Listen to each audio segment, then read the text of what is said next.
আজ ১৬ই ডিসেম্বর ২০২৫।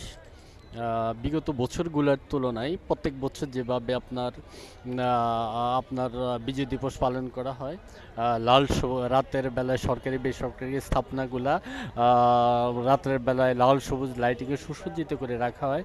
ঠিক এবছরও রাতের বেলায় লাল সবুজ লাইটিংয়ে সরকারি বেসরকারি প্রতিষ্ঠানগুলো সুসজ্জিত করে রাখা হয়েছে।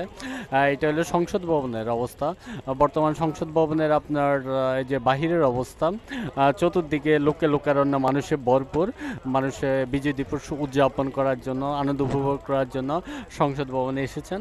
আমরা সংসদ ভবনের এই যে ভিতরের অবস্থানটা, সংসদ ভবন পুরো সংসদ ভবন লাল সবুজ লাইটিং দিয়ে সেজিয়ে রেখেছে এবং আলোয় সুসজ্জিত করে রেখেছে লাল সবুজের পতাকার আঙ্গিকে।